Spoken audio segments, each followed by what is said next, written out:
right. Achintitampi bhavati, chintitampi venasati. Nahi chintamaya bhoga itya purisas. Sitana deda nosituve, nositana deda situve. Situ pamanin ස්ත්‍රියකට හෝ පුරුෂයෙකුට කිසිම දෙයක් නොලැබේ. right. ගාතාවක් කිව්වා, ගාතාවේ තේරුමත් කිව්වා. හැබැයි මම මේ කියන්නේ මම මේ හදන්නේ ධර්මයේ දේශනා කරන්න නෙමෙයි. ඉතින් ධර්මයේ දේශනා කිරීම සඳහා ධර්මදර, විනයදර, ත්‍රිපිටකය පිළිබඳ මනා දැනුමක් ඇති සිල්වත් වික්ෂුන් වහන්සේලා ඕන තරම් මේ බිම්බිමේ පහළ වෙලා ඉන්නවා. ඉදිරියටත් පහළ වෙයි. උන්වහන්සේලාට එම කාර්යය අති සාර්ථක කරගෙන යන්න ශක්තිය, ධෛර්යය ලැබේවා කියලා, යෝධ බල ජෝත ශක්තිය ලැබේවා කියලා ප්‍රාර්ථනා කරමි. මට කතාවක් තියෙනවා මේ වීඩියෝ එක කරන්න. ඒ වීඩියෝ එක කරන්න හේතු වුණු කතාවත් එක්කම මම මේ වීඩියෝ එක ඉස්සරහට අරගෙන යනවා.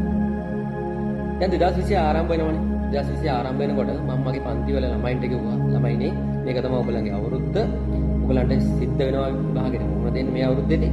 ඔයගොල්ලන්ට ලැබිලා තියෙන දවසට ලැබෙන තියෙන පැය 24, මාසෙට ලැබෙලා තියෙන දවස් 30, අවුරුද්දට ලැබෙලා තියෙන දවස් 365 මනාව ඔයගොල්ලන් පාවිච්චියට ගන්න ඕන, සැලසුම් සකස් කරන්න ඕන, වීරිය වඩන්න ඕන, සැලසුම් විෂයාකාරයෙන් ක්‍රියාවට ගන්නවන්න ඕන.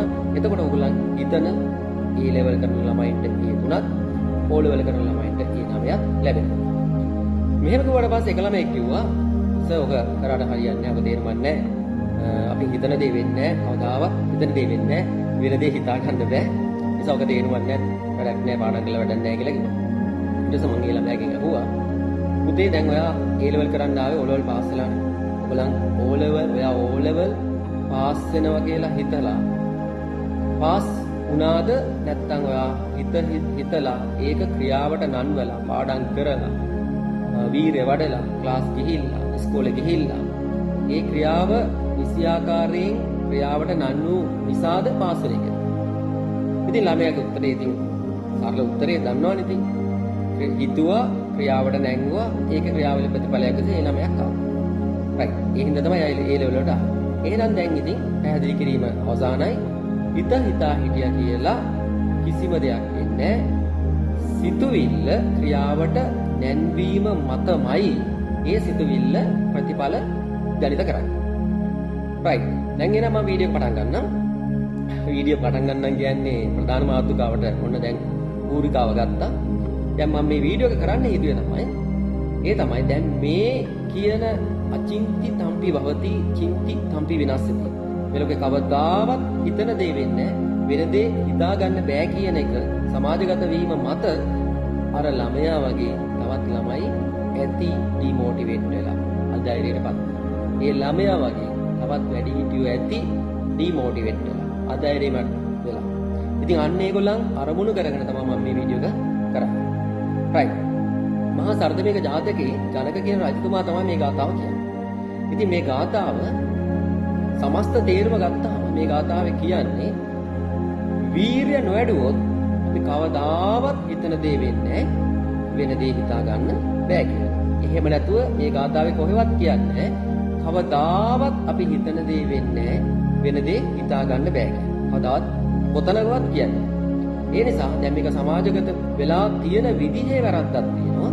ඒ තමයි මේ ලෝකේ කවදාවත් හිතන දේ වෙන්නේ වෙන දේ හිතා ගන්න බෑ කියන්නේ. ඒක වැරදි. ඒක පොඩ්ඩක් මොඩිෆයි වෙන්න ඕන. මොඩිෆයි වෙනවා කියන්නේ ඒකට ඇඩ් වෙන්න ඕන, එකතු වෙන්න ඕන, ඉස්සරහට එකතු වෙන්න ඕන. මොකද්ද? වීරිය නොවැඩුවොත් මේ ලෝකේ කවදාවත් හිතන දේ වෙන්නේ වෙන දේ හිතා ගන්න බෑ. හැබැයි වීරිය වැඩුවොත් හිතන දේ වෙනවා. වෙන දේ හිතා ගන්න. ඒ නිසා O level කරන ළමයි, A level කරන ළමයි ඔයගලන් හිතන්න ඕන. O level කරන ළමයි හිතන්න ඕන මොකද්ද? අනිවාර්යෙන් මං A 9ක් ගන්න. A level කරන ළමයි හිතන්න ඕන මොකද්ද? අනිවාර්යෙන් මං A 3ක් ගන්න. දැන් හිතා හිටියට හරියනවද? හරියන්නේ නැහැ. අනිවාර්යෙන් ඉස්කෝලේ යන්න ඕන, ක්ලාස් යන්න ඕන, පාඩම් කරන්න ඕන, මහන්සි වෙන්න ඕන, වීරිය වඩන්න. අන්න එහෙම වීරිය වඩලා අනිවාර්යෙන්ම වාට සිතුවිල්ල යථාර්ථයක් බවට පත් කරගන්න පුළුවන්. මේ ලෝකේ සාර්ථක වෙච්ච සෑම මිනිස්සෙක්ම ඒ සාර්ථක වෙන්න මුලින්ම කරේ මොකද්ද? හිතන එක. හැබැයි ඔයගොල්ලන් හිත හිතා හිටියද? නෑ. හිත හිතා හිටියට මදි. ඒක තමයි ගාථාවේ කියන්නේ. හිතුවා කියලා දෙයක් ලැබෙන්නේ නෑ. ඒ නිසා හිතලා ඒක ක්‍රියාවට නැන්වීම, වීරිය වැඩිම සිදු කළ යුතුමයි. දැන් හිතපු දේ වෙන්නේ නැහැ කියන එක මේ සමස්ත ක්‍රියාවලියේ එක්තරා අවධියක්. ඒ කියන්නේ අපි හිතනවා හැබැයි හිතපු දේ වෙන්නේ නැතුව වෙන ප්‍රතිඵලයක් එනවා.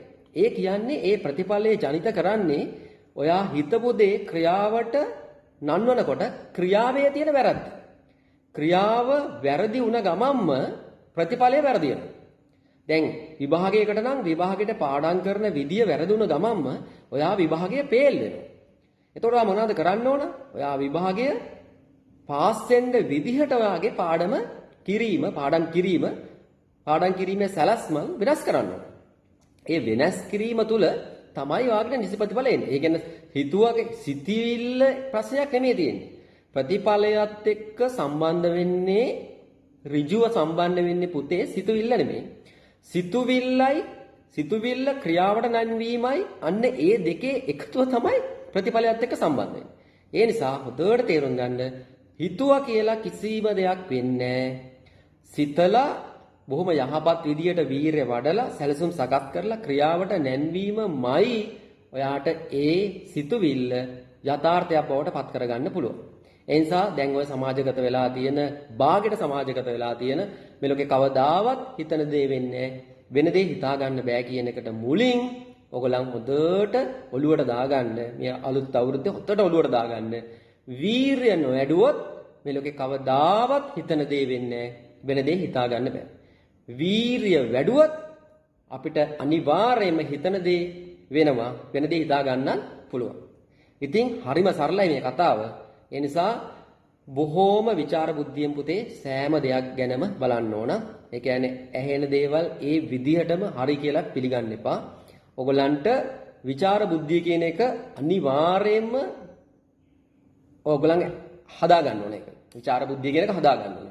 හදාගෙන ඒ විචාර බුද්ධියෙන් ඔයා ਵਿਚාරයට ලක් කරන්න ඔයාගේ ජීවිතේ කවදාවත් හිතන දෙයක් වෙලා නැද්ද? ඔයා ਵਿਚාර කරන්න. ඔයාටම ඒක ඇප්ලයි කරගන්න. ඉතින් ඔයාට ඕන තරම් හොයාගන්න පුළුවන් හිතන දේ වෙලා තියෙන තැන. ඒ නිසා මේක විචාර බුද්ධිය තුළින් අනිවාර්යයෙන්ම තේරුම් ගන්න පුතේ මේ වෙනස් විය යුතුයි. වීරිය නොවැඩුවොත් කවදාවත් හිතන දේ වෙන්නේ වෙන දේ හිතා ගන්නත් බෑ. වීරිය වැඩුවොත් හිතන දේ වෙනවා වෙන දේ හිතා ගන්නත් පුළුවන්.